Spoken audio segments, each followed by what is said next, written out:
I think few things you said while you were telling us your stories, that you felt that no one is going to come to help you, no one cares for you, and that you're not lovable. And from what I understand, and from what a lot of people that I have spoken to at this age, and if they have gone through something in their childhood or while growing up days, these are exactly the emotions that they feel, that no one's going to come to help them, no one cares for them, no one loves them. And these are like very hard and very deep rooted emotions that someone forms, and it kind of defines their mindset for the entire lifetime, I would say. So thank you, first of all, for sharing that phase of your life. And I think from here, how did you change that mindset of yours? Would definitely help our listeners who are going through this time and again to, maybe see a light at the end of the tunnel in their life. And if they can take one step ahead today from how you took your step that time. Yeah, sure. So as you mentioned, you feeling like that and carrying it for the rest of your life, there's a reason for that. So working with the unconscious mind, I'm obviously sort of like, this is my speciality area. So what happens is, the first 7 years of our life, we're basically, our mind is wide open and we're just downloading the environment around us. So in fact, you may have heard of a saying by Bruce Lipton. He's quite a famous biologist, Bruce Lipton, who talks about this a lot.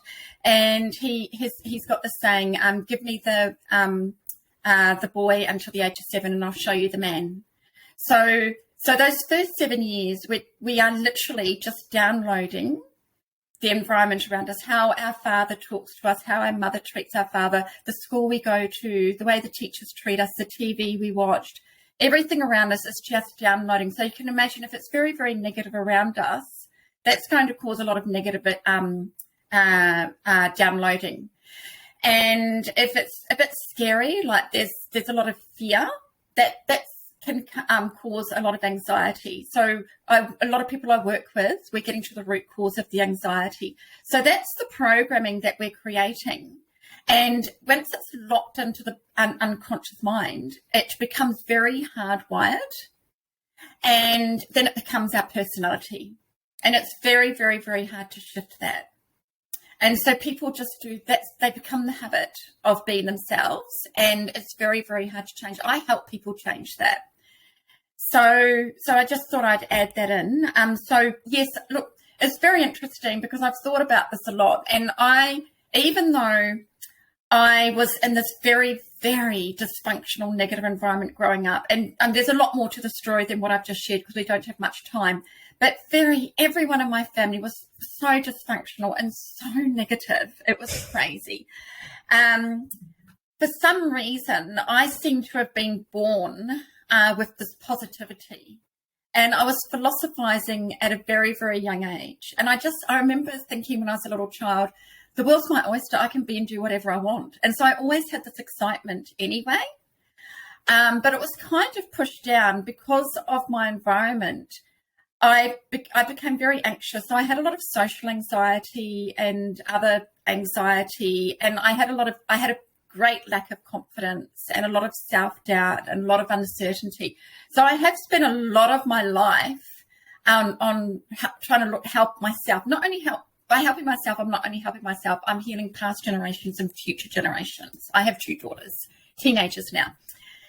And so for some reason, that was just part of the way I was born. And so that kind of just sent me on. Because of that, I think it was like, okay, well, I don't like feeling like this. What can I do to fix this so I don't feel like this anymore? And so I think it kind of sort of propelled me forward. And so I've done a lot of work on myself, including hypnotherapy, a lot of healing work on myself, and a lot of work to change what was deeply embedded and deeply programmed.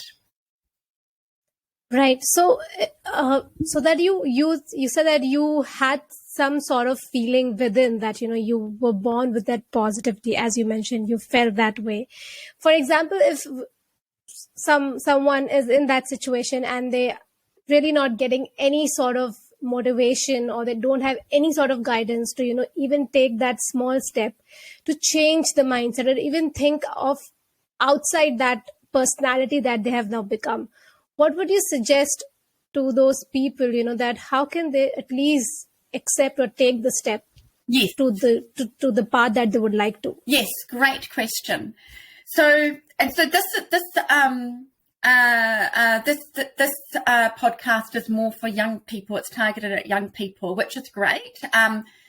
It's great when young people are, people have to want it for themselves. And I suppose anyone watching this, a young person watching this would definitely be in that category. They're not going to be watching this unless they want it for themselves. It's just like people that come and see me. I get a high success rate because people are not going to put the time and money into something if they don't want the change in their life.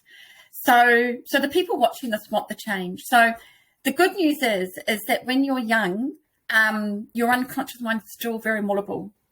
So it's when I work with teenagers, they get very quick changes. When you get older, after the age of 35, especially, it's very, very, very hardwired. You've been doing the same thing over and over and over again for 35 years. So it's very hardwired. But it's a lot easier when you're much younger, like in your teens and your 20s. Who's watching? Who's the audience? Is this mainly teenagers or mainly people in their 20s? It is, I would say, from 17 to late 20s. Okay. Yeah. That range. A great time to make amazing changes in your life. So I think awareness is the number one step, like just having that awareness. Mindfulness, probably a lot of the audience are already into mindfulness, like just practicing being present and being aware and being in the moment, because way too many people spend too much time worrying, thinking about the future, overthinking, which makes you more anxious and also makes you catastrophize. So people watching this, the audience are probably already, taking steps to be mindful and practicing mindfulness. So with this mindfulness, just being aware. So if there's past trauma and you're being emotionally charged, maybe you're feeling very depressed, or maybe you're getting agitated and angry, or maybe you're feeling very anxious. When you're feeling those negative emotions, just stepping back from that and observing it as an observer, you're, away from it. And so this way you can, and it's practice, because so up until now, you have practiced feeling a certain way and reacting a certain way. So it's not going to just be overnight, because you have to step back and make a new choice in how you're feeling quite a number of times.